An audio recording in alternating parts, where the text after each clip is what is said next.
Hi friends, आप सभी का आपके अपने यूट्यूब चैनल पढ़ाकू योद्धा में हार्दिक स्वागत है। फ्रेंड्स, आप सभी को मैं आज इस वीडियो में बहुत ही ज़्यादा इम्पोर्टेंट क्वेश्चंस करवाने वाली हूँ जो आपको आने वाले हर एग्ज़ाम्स में देखने को मिल सकता है। ये सारे क्वेश्चंस फ्रेंड्स बहुत ही इम्पोर्टेंट है और कौन कौन से टॉपिक्स है वो भी मैं बता देती हूँ। जो पौधों का उत्सर्जन तंत्र है फ्रेंड्स, ठीक है, उसके अंतर्गत पौधे जो पदार्थ उत्सर्जित करते हैं उसके बारे में क्वेश्चंस जो पूछा जाता है वो सारे क्वेश्चंस इसमें इंक्लूड हैं। उसके साथ ही इन्वायरमेंट के कुछ क्वेश्चंस में जो कि बार बार रिपीट होते हैं हर एग्जाम्स में, चाहे आप कोई भी एग्जाम्स तो वो सारे क्वेश्चंस भी आप सभी को इसमें देखने को मिलेगा।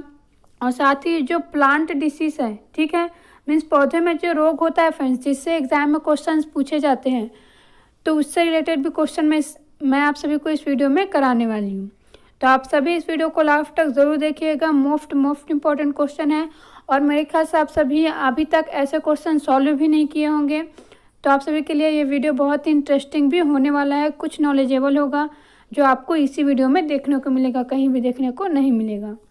तो चलिए बिना टाइम वेस्ट किए मैं ये वीडियो स्टार्ट करती हूँ। और आप सभी को एक बात और बता देती हूँ कि ये जो क्वेश्चन मैं करवा रही हूँ है ना, तो ये जो टॉपिक है पौधों में जो उत्सर्जन होता है ना, उसी तरीके से जो इन्वायरमेंट वाला टॉपिक हो गया, प्लांट डिसीज वगैरह, तो ये सारे टॉपिक्स फ्रेंड्स है ना आजकल एग्जाम्स में रहते ही हैं। खासकर इन्वायरमेंट अब तो हर एग्जाम्स में डाला जा रहा है और पौधों को सेव करना, पौधों से रिलेटेड बातें जानना, ये सब भी एग्जाम्स के लिए इम्पॉर्टेंट है। तो चलिए अब मैं आप सभी के लिए ये वीडियो अब स्टार्ट करती हूँ। देखते हैं सबसे पहला क्वेश्चन आज का, रबर पौधों से प्राप्त कौन से उत्सर्जित पदार्थ से बनाया जाता है। तो देखिए कितना इंपॉर्टेंट क्वेश्चन है। रबर हमारे दैनिक जीवन में बहुत ही ज़्यादा यूज़ होने वाला पदार्थ है, ठीक है। तो ये पौधों से प्राप्त कौन से उत्सर्जित पदार्थ से बनता है आप सभी को पता होना चाहिए। तो ये किससे बनता है? लैटेक्स से बनता है, ठीक है। एक उत्सर्जित पदार्थ होता है लैटेक्स, उससे बनाया जाता है रबर। अब आगे चलते हैं, अगला क्वेश्चन देखते हैं। पौधे से प्राप्त कौन से उत्सर्जित पदार्थ से आँखों की पुतली को बड़ा करने की दवाई बनाई जाती है। देखिए कितना इंपॉर्टेंट क्वेश्चन है। आँखों की पुतली को बड़ा करने की दवाई कौन से उत्सर्जित पदार्थ से बनाया जाता है। तो फ्रेंड्स ये जो क्वेश्चन है ये आप सभी के लिए, ये नॉलेज के लिए भी ज़्यादा इम्पोर्टेंट है और एग्जाम के पॉइंट ऑफ व्यू से तो है ही। तो देखते हैं इसका आंसर क्या है। तो देखिए फ्रेंड्स इसका आंसर है एट्रोपिन। क्या है? Option A. देखिए जब आप सभी आँख का इलाज कराने के लिए जाते हैं तो आप सभी को पता होना चाहिए कि जो आँखों में पुतली है वो बहुत ही ज़्यादा छोटा होता है ना। देखिए आँख तो वैसे ही छोटा है और उसके अंदर पुतली है जो कि वो बहुत ही ज़्यादा छोटा होता है। तो कभी भी जब चेक कराते हैं आँख तो थोड़ा सा बड़ा करने की ज़रूरत होती है पुतली को, तो वहाँ पर इसका यूज़ किया जाता है एट्रोपिन। और ये किससे प्राप्त होता है? तो ये फ्रेंड्स एट्रोफा बेलाडोना नामक एक पौधा होता है, उसकी जड़ों से प्राप्त किया जाता है। मैं नाम लिख देती हूँ, एट्रोफा बेलाडोना। ये एक पौधा है, ठीक है, जिसकी जड़ों से इसको प्राप्त किया जाता है एट्रोपिन को, जो कि हमारे लिए बहुत ही ज़्यादा लाभदायक है। तो इसका आंसर है एट्रोपिन। अब आगे चलते हैं, अगला इंपॉर्टेंट क्वेश्चन देखते हैं। पौधे से प्राप्त उत्सर्जित पदार्थ है। देखिए ये है क्वेश्चन की कौन सा, ये जो ऑप्शन दिया हुआ है कि इसमें से कौन सा पदार्थ जो है वो उत्सर्जित पदार्थ है। तो इसमें फ्रेंड जो हींग है, आप सभी इससे भली भांति परिचित होंगे। हींग का यूज़ होता है पेट के पाचन शक्ति के लिए, ठीक है। तो ये एक उत्सर्जित पदार्थ है, ठीक है। क्या है? ये एक उत्सर्जित पदार्थ है। ऑप्शन बी जो है वो सही आंसर है। अब आगे देखते हैं, अगला इंपॉर्टेंट क्वेश्चन, चाय से प्राप्त उत्सर्जित पदार्थ है। तो फिर चाय से प्राप्त उत्सर्जित पदार्थ कौन सा है? आप सभी ने एक दो नाम सुना होगा, कैफीन, निकोटीन, लेकिन मैं आप सभी को बता देती हूँ कि इसमें चारों ऑप्शन सही हैं। जो चाय है उससे कैफीन भी उत्सर्जित पदार्थ है, निकोटीन भी, थीन भी और टैनिन्स भी। तो इसका आंसर होगा ऑप्शन ई, सॉरी, है ना, उपयुक्त सभी। तो देखिए फ्रेंड्स आप सभी ने अभी तक सोचा भी नहीं रहा होगा कि कैफीन, निकोटीन, थीन, टैनिन्स नाम के कोई पदार्थ भी है जो कि उत्सर्जित पदार्थ है। तो बहुत ही ज़्यादा इंपॉर्टेंट है ये वीडियो, आप सभी लास्ट तक देखते रहिए। और जो भी नए बच्चे हैं वो हमारे यूट्यूब चैनल को सब्सक्राइब कर लीजिए और साथ ही आप सभी जो है वीडियो को ज़्यादा से ज़्यादा शेयर करिएगा, जिससे अधिक से अधिक लोगों तक ये वीडियो पहुंच पाए, उनका नॉलेज इंक्रीज हो, उनको पता भी चले कि इस प्रकार से क्वेश्चन भी पूछा जा सकता है। अब आगे देखते हैं अगला क्वेश्चन। पौधों में उत्सर्जी पदार्थ कहाँ संचित रहता है? तो पौधों में उत्सर्जी पदार्थ कहाँ पर संचित रहता है? कोशिका रिक्तिका में। कहाँ पर? कोशिका रिक्तिका में। आगे चलते हैं अगला क्वेश्चन देखते हैं। रक्तचाप ब्लड प्रेशर नियंत्रित करने के लिए पौधों से प्राप्त कौन से उत्सर्जित पदार्थ का उपयोग किया जाता है? तो देखिए कितना इंपॉर्टेंट है ये। ब्लड प्रेशर नियंत्रित करने के लिए एक ऐसा पदार्थ है जो कि पौधों से उत्सर्जित होता है, उसका यूज़ करते हैं। तो इनमें से कौन सा पदार्थ है फ्रेंड्स? देखिए एट्रोपिन तो वैसे ही कैंसिल हो गया, क्योंकि जो एट्रोपिन है फ्रेंड्स है ना, उसका हमने अभी देखा कि आँख का जो पुतली है ठीक है उसको बड़ा करने में इसका यूज़ होता है। और टेनिन और कैफीन तो है ही नहीं, तो इसका कौन सा ऑप्शन सही है? ऑप्शन बी रेस्पिरिन। ठीक है, इसका यूज़ किया जाता है ब्लड प्रेशर को कंट्रोल करने में। अब आगे चलते हैं अगला क्वेश्चन देखते हैं। पौधों में उत्सर्जी अंग है, तो बताइए फ्रेंड्स इनमें से कौन सा अंग जो है पौधों का उत्सर्जी अंग है? कोई बोलेगा जड़, कोई बोलेगा तना, कोई बोलेगा पत्तियां। तो देखिए फ्रेंड्स एक्चुअली में जिस प्रकार से जो ह्यूमन बॉडी है उसमें एक विकसित उत्सर्जन अंग है, ठीक है, उत्सर्जन तंत्र है, वैसा विकसित उत्सर्जी अंग या फिर उत्सर्जन तंत्र पौधों में नहीं पाया जाता है। ठीक है, तो इसलिए पौधों में जो उत्सर्जी अंग है वो कैसे है? अनुपस्थित है। आप सभी 10th का बुक उठा करके देख सकते हैं, पढ़ सकते हैं, उसमें साफ साफ लिखा हुआ है। और साथ ही मैं आप सभी को बताना चाहूँगी कि ये जो सारे क्वेश्चंस मैं करवा रही हूँ आप सभी को, ये हमारे यूट्यूब चैनल पर अवेलेबल है। ठीक है, जो इस वीडियो में ये अवेलेबल है मैं उस वीडियो का लिंक आप सभी को दे दूंगी। इनफैक्ट एक प्लेलिस्ट बना हुआ है उत्सर्जन तंत्र से रिलेटेड, साइंस से रिलेटेड, जो हमारे सर के द्वारा बहुत ही अच्छे से बताया गया है। उसमें बहुत ही अच्छी अच्छी नॉलेज भी दी गई है। तो उस वीडियो का लिंक मैं आप सभी को प्रोवाइड करवा दूंगी। लास्ट में एंड स्क्रीन पर भी आप सभी के लिए वीडियो को मैं शो कर दूंगी, और साथ ही जो उसका प्लेलिस्ट है उसको भी। तो आप सभी वीडियो को देखना बिल्कुल भी मत भूलिएगा, मोस्ट इम्पोर्टेंट है। आप सभी साइंस के वीडियोस जितने भी हमारे प्लेलिस्ट में बने हुए हैं ना, उसको जरूर देखा करिए। बहुत ही ज़्यादा मेहनत करके अलग अलग जगह से पढ़ करके वो वीडियो बनाया गया है। आपको एक ही वीडियो में वो सारे नॉलेज मिल जाएंगे जो आप सभी यूट्यूब पर अलग अलग वीडियोस में देखेंगे। तो देखना बिल्कुल ही मत भूलिएगा। मैं उसका लिंक डिस्क्रिप्शन बॉक्स में भी दे दूँगी, और साथ ही जो एंड स्क्रीन है उसमें भी शो कर दूँगी। अब आगे चलते हैं, अगला क्वेश्चन देखते हैं। देखिए अब ये फ्रेंड्स, ये इसको मैं बताना भूल गई थी आप सभी के लिए, ग्लाइकोलिसिस से रिलेटेड क्वेश्चन है। बहुत ही ज़्यादा इंपॉर्टेंट है, बहुत ज़्यादा इंपॉर्टेंट है। हर एग्ज़ाम में इससे क्वेश्चन पूछा ही जाता है, क्योंकि ये बहुत ही इंपॉर्टेंट रिएक्शन है हमारे बॉडी से रिलेटेड, और साथ ही पौधों में होने वाला भी बहुत ही इंपॉर्टेंट रिएक्शन है। और ये जो ग्लाइकोलिसिस है आप सभी के सिलेबस, जो एसीएफ का एग्ज़ाम देने वाले बच्चे होंगे उनके सिलेबस में भी दिया हुआ है। और ये सारे क्वेश्चन जो मैं आप सभी को करवा रही हूँ इसको अच्छे से हमारे यूट्यूब चैनल पर पढ़ाया जा चुका है। तो देखते हैं क्वेश्चन क्या है। ग्लाइकोलिसिस के दौरान क्या होता है ये हमें बताना है। ठीक है, ये क्वेश्चन है, ग्लाइकोलिसिस के दौरान क्या होता है? ग्लूकोज परिवर्तित होता है स्टार्च में। देखिए मैं पूरा ऑप्शन नहीं पढ़ती हूँ, है ना, मैं डायरेक्टली आंसर पर आती हूँ। तो देखिए ग्लाइकोलिसिस की क्रिया में क्या होता है, जो ग्लूकोज है वो परिवर्तित होता है पाइरूवेट में। ठीक है, पाइरुविक एसिड भी कहते हैं इसको, या फिर पाइरुवेट भी कहते हैं। तो याद रखेंगे कि ग्लाइकोलिसिस क्रिया के दौरान क्या होता है। ये मोस्ट इंपॉर्टेंट क्वेश्चन है, बहुत ही कॉमन क्वेश्चन है, बहुत ही ज़्यादा बार पूछा जाने वाला क्वेश्चन है। इसके साथ ही ये भी पूछा जाता है कि जो पाइरुवेट है, ठीक है, इसी को पाइरुवेट भी कहते हैं और पाइरुविक एसिड भी कहते हैं। ठीक है, रुइक एसिड भी कहते हैं। तो ये जो पाइरुविक एसिड है ना, इसमें कितने कार्बन होते हैं ये भी पूछा जाता है। तो याद रखेंगे कि इसमें एक कार्बन होता है। जब ग्लाइकोलिसिस की क्रिया होती है तो जो ग्लूकोज है ना, वो 2 पाइरुविक एसिड में टूट जाता है। तो आप सभी को पता होना चाहिए कि ग्लूकोज में 6 कार्बन होते हैं। तो जब ये टूटता है तो 2 पाइरुविक एसिड में टूटता है, जिसमें 3 कार्बन होते हैं। तो याद रखेंगे कि पाइरुविक एसिड में 3 कार्बन होते हैं। अब आगे चलते हैं, अगला क्वेश्चन देखते हैं। आगे भी ग्लाइकोलिसिस से रिलेटेड ही क्वेश्चन है। ऐसे एंजाइम जो ग्लाइकोलिसिस की क्रिया में भाग लेते हैं वह कोशिका में कहाँ पाए जाते हैं? तो ग्लाइकोलिसिस की क्रिया में भाग लेने वाले एंजाइम वो कहाँ पाए जाते हैं? वो पाए जाते हैं साइटोसोल में। ठीक है, कहाँ पाए जाते हैं? साइटोसोल में। ये सेल लिखा हुआ है, एक्चुअली में साइटोसोल है, ऐसे लिखा रहेगा। ये जो साल लिखा है ये ऐसे लिखा रहेगा। ठीक है, साइटोसोल, तो इसमें पाया जाता है। देखिए फ्रेंड्स, एक्चुअली में होता क्या है, जो ग्लाइकोलिसिस की क्रिया है वो सेल के अंदर जो साइटोप्लाज्म होता है। ठीक है, आप सभी अगर बायोलॉजी पढ़ेंगे तो इसमें सबसे पहले आप सभी सेल के बारे में पढ़ते हैं ना। सेल है ना, जो कि यूनिट है हमारे बॉडी का। कोई भी अगर प्राणी है ना, कोई भी जंतु है तो उसकी सबसे छोटी इकाई कौन सा होता है? सेल ही होता है। ठीक है, सबसे छोटी इकाई होती है सेल। तो ये जो सेल है ना, उसके अंदर होता है एक द्रव्य होता है जिसको बोलते हैं साइटोप्लाज्म। क्या कहते हैं? साइटोप्लाज्म या फिर कोशिका द्रव्य। और यही जो कोशिका द्रव्य होता है, ठीक है, क्या होता है? कोशिका द्रव्य। उसी के अंतर्गत होता है ग्लाइकोलिसिस की क्रिया। और ये क्वेश्चन एग्जाम में पूछा जाता है कि ग्लाइकोलिसिस की क्रिया किस में होता है। तो याद रखेंगे कि ग्लाइकोलिसिस की क्रिया जो है वो कोशिका द्रव्य में ही होती है। ठीक है, अब सेकेंड क्या याद रखेंगे कि ये जो कोशिका द्रव्य है इसी को ही किस और नाम से जाना जाता है?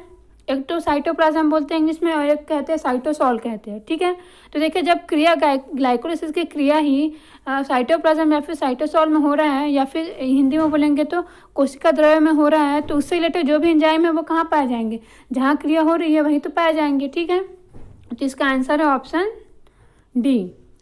अब आगे देखते हैं अगला क्वेश्चन। अगला क्वेश्चन है, उस घटनाक्रम का नाम बताइए जो ग्लाइकोलाइसिस क्रिया के दौरान ऑक्सीजन अनुपस्थिति का पूरक होता है। तो देखिए फ्रेंड्स, ग्लाइकोलाइसिस क्रिया ये एक ऐसी क्रिया है जिसके बारे में आपको पता होना चाहिए कि ये ऑक्सीजन की अनुपस्थिति में होता है। क्या? ऑक्सीजन की अनुपस्थिति में होता है, मीन्स ऑक्सीजन उपस्थित नहीं होता है। तो ये भी आप सभी थोड़ा सा ध्यान में रखेंगे, क्योंकि कई बार बहुत ही ईजी क्वेश्चन में पूछ दिया जाता है और हम याद नहीं रखते हैं, मीन्स इग्नोर करके चलते रहते हैं, तो हमारे दिमाग से वो गायब ही हो जाता है कि इस प्रकार से भी कोई आंसर या फिर क्वेश्चन पूछा जा सकता है करके। तो यह ऑक्सीजन की अनुपस्थिति में होती है। तो इसके लिए कौन सा पूरक है, मतलब हमें कैसे पता चलता है कि ऑक्सीजन की अनुपस्थिति में होता है? तो इसके लिए जो घटना होता है फ्रेंड्स वो होता है हाइड्रोजनीकरण। क्या होता है? हाइड्रोजनीकरण। ठीक है, तो इसको याद रखेंगे। और ये क्वेश्चन फ्रेंड्स जो आप सभी ने एग्जाम दिया होगा तो एसीएफ का, तो उसमें ये सारे क्वेश्चंस पूछे गए हैं। ठीक है, जिसको मैं आप सभी को अच्छे से कवर करवा रही हूँ। अब आगे देखते हैं अगला क्वेश्चन। अगला क्वेश्चन है, श्वसन क्रिया में 8 नेड एच के अणुओं के नेड प्लस में ऑक्सीकरण के पश्चात कितने एटीपी का निर्माण होता है? तो देखिए फ्रेंड्स, ये क्वेश्चन वाले मतलब ये थोड़ा सा आप सभी को नॉलेज रखने वाला क्वेश्चन है। अगर आपको थोड़ा सा भी जानकारी नहीं रहेगा तो आप इसको सॉल्व नहीं कर सकते। तो मैं आपको अच्छे से बता देती हूँ। देखिए ये जो नेड एच है, जब इसका ऑक्सीकरण होता है तो एक नेड एच के अणु से 3 एटीपी अणु का निर्माण होता है। और एटीपी क्या है फ्रेंड्स, आप सभी को पता होना चाहिए कि एटीपी क्या है? एनर्जी करेंसी कहते हैं। हमारे बॉडी में ही जो एनर्जी है ना, जो ऊर्जा है वो एटीपी के रूप में ही संचित है। ठीक है, आप सभी को ये पता होना चाहिए। तो ये जो एटीपी है फ्रेंड्स, वो नेड एच के एक अणु से 3 एटीपी का निर्माण होता है। तो जो 8 एटीपी अगर हम 8 लेते हैं नेड एच, तो कितने एटीपी का निर्माण होना चाहिए? क्योंकि 1 से 3 होता है तो 8 से कितना होगा? 3 से 8 का इंटू करेंगे तो 24। तो हमें यहाँ पर कहीं भी ऑप्शन में दिखाई नहीं दे रहा है, तो हमारा क्वेश्चन का आंसर क्या हो जाएगा? इनमें से कोई नहीं। ठीक है, तो ऑप्शन ई जो है वो सही आंसर है। अब आगे देखते हैं अगला क्वेश्चन। देखिए ये भी ग्लाइकोलिसिस से रिलेटेड क्वेश्चन है। ग्लाइकोलिसिस की क्रिया में उत्पन्न किस यौगिक द्वारा ग्लिसरॉल का उत्पादन होता है? तो देखिए जो ग्लाइकोलिसिस की क्रिया है तो इसमें किस यौगिक के द्वारा ग्लिसरॉल का उत्पादन होता है? तो इसको डायरेक्टली आप सभी याद रखेंगे, ग्लिसरॉल्डिहाइड 3 फास्फेट। किसके द्वारा? Glyceraldehyde 3 phosphate. तो ऑप्शन डी जो है वो सही आंसर है। अब आगे देखते हैं अगला क्वेश्चन। ये क्वेश्चन इन्वायरमेंट का क्वेश्चन है फ्रेंड्स, मोस्ट इंपॉर्टेंट है। रामसर संधि किससे संबंधित है? तो रामसर संधि संबंधित है आर्द्र भूमि में, आर्द्र भूमि से रिलेटेड है। ठीक है, किससे रिलेटेड है? आर्द्र भूमि से रिलेटेड है। अब आगे चलते हैं अगला क्वेश्चन देखते हैं। हॉट स्पॉट की संकल्पना किसने की है ना? तो हॉट स्पॉट की संकल्पना किसने की थी? नॉर्मन मेयर ने की थी। किसने की थी? नॉर्मन मेयर ने। ऑप्शन बी जो है वो सही आंसर है। और हॉट स्पॉट किसको कहते हैं फ्रेंड्स? देखिए मैं थोड़ा सा बता देती हूँ आप सभी को। आप सभी को पता होना चाहिए कि हमारी जो पूरी पृथ्वी है ना, पहले जीव जंतुओं से है ना, हरे भरे वृक्षों से भरपूर थी और बहुत ही ज़्यादा यहाँ पर संसाधन थे। लेकिन कुछ जगह जो थे वो बहुत ही ज़्यादा ही भरपूर थे जैव विविधता से। ठीक है, लेकिन आज वहाँ पर इतनी ज़्यादा उनका क्षय हो चुका है, बहुत ही ज़्यादा, कि उनको अगर अब संरक्षित नहीं किया गया, ठीक है, तो वो पूरी तरीके से लुप्त हो जाएंगे। तो जो ऐसे स्थान है उनको हॉट स्पॉट कहा गया, जो कि जैव विविधता से भरपूर है, एकदम ज़्यादा ही भरपूर है, लेकिन उनका अगर अब संरक्षण नहीं किया गया तो वो पूरी तरीके से लुप्त हो जाएंगे। मीन्स इतना दोहन उनका हो चुका है, इतना संसाधन उनका लुप्त हो चुका है उस स्थान का, कि अगर अब उसे संरक्षित नहीं किया जाएगा तो पूरी तरीके से वो धरती से गायब हो जाएंगे। तो ऐसे स्थानों को क्या कहा गया, हॉट स्पॉट कहा गया है। अब आगे चलते अगला क्वेश्चन देखते हैं। सर्वाधिक जैव विविधता पाए जाने के कारण कौन से स्थान को विश्व का फेफड़ा कहा जाता है। तो किसको कहते हैं विश्व का फेफड़ा, बहुत इंपॉर्टेंट क्वेश्चन है। अमेजन नदी घाटी को कहते हैं, मोस्ट इंपॉर्टेंट है। यहाँ इतना ज़्यादा जैव विविधता पाया जाता है कि इसे विश्व का फेफड़ा कहा जाता है। मीन्स इसका संरक्षण बहुत ज़्यादा ज़रूरी है, क्योंकि यहीं पर ही इतनी ज़्यादा जैव विविधता है। तो ऑप्शन ए जो है वो सही आंसर है, याद रखेंगे इसको, बहुत इंपॉर्टेंट क्वेश्चन है। सर्वाधिक जैव विविधता वाला महाद्वीप है, तो कौन सा महाद्वीप है सर्वाधिक जैव विविधता वाला, तो जो अफ्रीका महाद्वीप है, ठीक है, वही सर्वाधिक जैव विविधता वाला महाद्वीप है। कौन सा महाद्वीप, अफ्रीका महाद्वीप। अब आगे देखते हैं अगला क्वेश्चन है पारिस्थितिकी तंत्र में प्रजातियों का निवास स्थान क्या कहलाता है। तो क्या कहलाता है, हैबिटॉट कहलाता है या फिर हैबिटेट कहलाता है। क्या कहलाता है, हैबिटॉट कहलाता है या फिर हैबिटेट कहलाता है। आगे देखते हैं अगला क्वेश्चन है ब्लैक आर्म या एंगुलर लीफ स्पॉट रोग किसमें होता है। तो ब्लैक आर्म या एंगुलर लीफ स्पॉट किसमें होता है, ये होता है कपास में। किसमें होता है, कपास में। तो हमारे क्वेश्चन का आंसर है ऑप्शन ए। और ये जो रोग है, ठीक है, ब्लैक आर्म या फिर एंगुलर लीफ स्पॉट, ये किसके कारण होता है, ये भी आप सभी को पता होना चाहिए। तो ये होता है बैक्टीरिया के कारण, ठीक है, किसके कारण होता है, बैक्टीरिया के कारण होता है। अब आगे चलते हैं, अगला क्वेश्चन देखते हैं। चावल या गेहूं के बीजों को कीटों से संरक्षित करने के लिए किसके घोल में डुबा के रखा जाता है। तो देखिए फ्रेंड्स, चावल और गेहूं बहुत ही ज़्यादा इम्पोर्टेंट खाद्यान्न हैं हमारे राज्य के। तो आप सभी को पता होना चाहिए कि इसके बीजों को कीटों से संरक्षित रखने के लिए किसके घोल में डुबा के रखा जाता है। तो ये रखा जाता है एग्रीमाइसिन व सेरेसोन में, ठीक है, किसमें, एग्रीमाइसिन व सेरेसोन। तो ऑप्शन बी जो है वह सही आंसर है। अब आगे देखते हैं अगला क्वेश्चन है टोबैको मोज़ेक रोग किसके कारण होता है। तो जो टोबैको मोज़ेक रोग है ये किसके कारण होता है, वायरस के कारण होता है, ठीक है। और टोबैको मीन्स क्या समझे आप सभी, तंबाकू। क्या है ये, तंबाकू। तो तंबाकू में जो मोज़ेक रोग होता है वो किससे रिलेटेड है, वायरस से रिलेटेड है। अब आगे चलते अगला क्वेश्चन देखते हैं। टुंडू रोग किस फसल से संबंधित हो, ये भी इंपॉर्टेंट है, ये है गेहूं से रिलेटेड, ठीक है। जो टुंडू रोग है वो गेहूं में होता है। और ये जो टुंडू रोग है फ्रेंड्स, ठीक है, ये किसके कारण होता है, ये भी आप सभी याद रखेंगे, बैक्टीरिया के कारण होता है। मीन्स जीवाणु इसका कारण है, ठीक है। तो इसका नाम भी पूछा जाता है, आप सभी को पता होना चाहिए कि किसके कारण होता है। तो ये बैक्टीरिया से होने वाला रोग है टुंडू रोग। अब आगे चलते हैं, अगला क्वेश्चन देखते हैं। आलू का सैथिल रोग किसके कारण होता है। तो आलू का जो सैथिल रोग है, ठीक है, वो किसके कारण होता है फ्रेंड्स। तो ये होता है बैक्टीरिया के कारण। किसके कारण होता है, ये भी बैक्टीरिया के कारण होता है। अब आगे चलते हैं, अगला क्वेश्चन देखते हैं। बंकी टॉप ऑफ बनाना किसके कारण होता है। तो ये रोग फ्रेंड्स, जैसे कि बनाना लिखा हुआ है, बनाना मीन्स क्या, केला। तो ये होता है किसके कारण, वायरस के कारण। ऑप्शन ए विषाणु। तो बंकी टॉप ऑफ बनाना होता है विषाणु के कारण। अब आगे देखते हैं अगला क्वेश्चन, ये इन्वायरमेंट के क्वेश्चन है। सर्वाधिक जैव विविधता पाई जाती है, कहाँ पर पाई जाती है, शांत घाटी में, ठीक है, कहाँ पर पाई जाती है, शांत घाटी में। इसके बाद अगला क्वेश्चन देखते हैं। पर्यावरणीय शिक्षा के पिता कहे जाते हैं। तो कौन कहे जाते हैं पर्यावरणीय शिक्षा के पिता, पैट्रिक गैडिस। कौन कहे जाते हैं, पैट्रिक गैडिस। अब आगे चलते हैं, अगला क्वेश्चन देखते हैं, और ये आज का लास्ट क्वेश्चन है। पारिस्थितिकी तंत्र के जनक माने जाते हैं।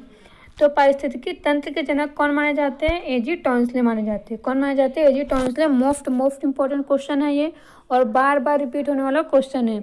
ऐसा कोई भी एग्जाम नहीं है इन्वायरमेंट से रिलेटेड। मीन्स कहने का मतलब है कोई भी एग्जाम जिसमें इन्वायरमेंट टॉपिक है तो इसमें ये क्वेश्चन जरूर पूछा जाता है, पारिस्थितिक तंत्र के जनक कौन है। तो कौन है, तो एजी टॉन्सले। कौन है, एजी टॉन्सले। तो फ्रेंड्स, आप सभी को आज का वीडियो कैसा लगा कमेंट करके ज़रूर बताइएगा, और ज़्यादा से ज़्यादा शेयर और लाइक ज़रूर किया कीजिए। आप सभी लाइक करते हैं, शेयर करते हैं, तो ही हमें लगता है कि आप सभी को वीडियो पसंद आ रहा है। आप सभी ज़्यादा से ज़्यादा लोगों तक इसको पहुंचा रहे हैं। और साथ ही फ्रेंड्स, कमेंट भी ज़रूर किया कीजिए। आप सभी का कमेंट ही हमारे लिए फीडबैक है। Thank you friends.